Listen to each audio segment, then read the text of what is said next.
نحمدہ ونصلی ونسلم علی رسولہ الکریم اما بعد۔ نماز کے دوران عورتوں کو اپنا چہرہ، ہاتھ کی ہتھیلی کھولنے کی اجازت ہے۔ اس کے علاوہ سب حصے کور ہونے چاہیے۔ پیروں کے بارے میں یعنی پنجوں کے بارے میں اختلاف ہے۔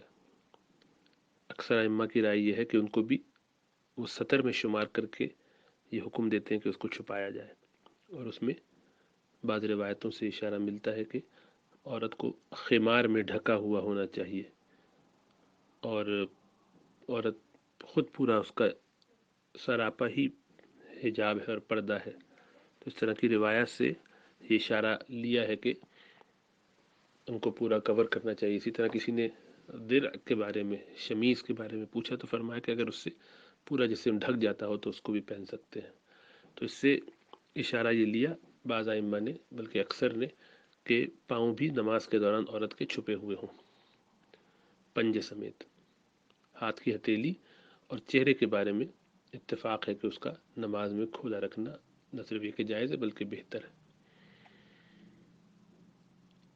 امام ابو حنیفہ رحمۃ اللہ کے ہاں عورت کے پاؤں، پنجے وغیرہ یہ سطر میں نہیں آتے، اسی لیے اس کو کھولنے میں کوئی قباحت نہیں ہے۔ اگر نماز میں پاؤں کھلے ہوں تو اس سے نماز درست ہو جائے گی۔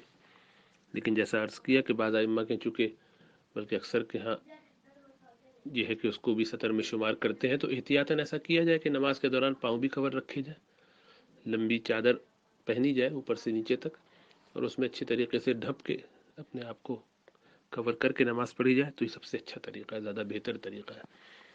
ہمارے ہاں خواتین اس میں بے احتیاطی بہت کرتی ہیں۔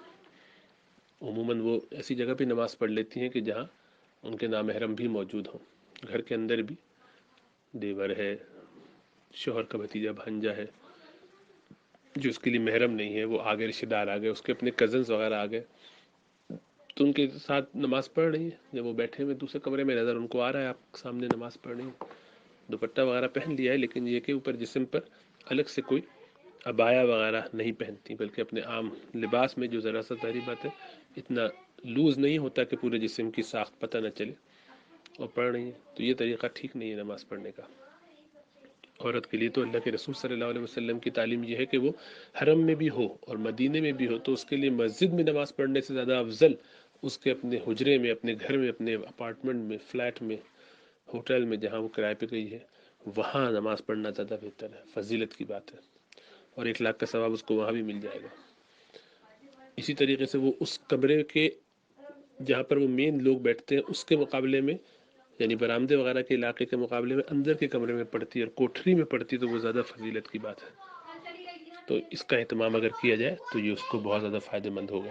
اس لیے کوشش کرنی چاہیے کہ بہت زیادہ اہتمام سے نماز پڑھی جائے، باقاعدہ اس کے لیے الگ سے چادر ہو جس کو اچھی طریقے سے لپیٹ کے، عبایا ہو اوپر سے نیچے تک کا، اس کو پہنا جائے اور طریقے سے نماز ادا کی جائے، خانہ پوری نہ کی جائے۔ اتنا اہتمام اگر نماز کے لیے نہیں کریں گے تو برکتیں کم ہوں گی۔ مرد حضرات اہتمام کر کے مسجد تک جاتے ہیں، ہم گھر میں رہ کر اگر کچھ نہ کر سکیں تو پھر ہمیں سوچنا چاہیے کہ ہمارا تعلق کتنا ہے۔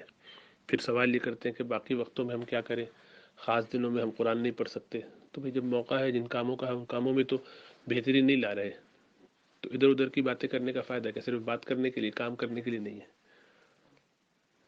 تو اس لیے ہمیں بہت اہتمام کرنا چاہیے، کوشش کرنی چاہیے کہ پاؤں بھی چھپا کے نماز پڑھی جائے، کمرہ بالکل اندر والا جس میں اپنے حجرے میں نماز پڑھیں۔ اللہ سبحانہ و تعالیٰ خوب قبول فرمائے۔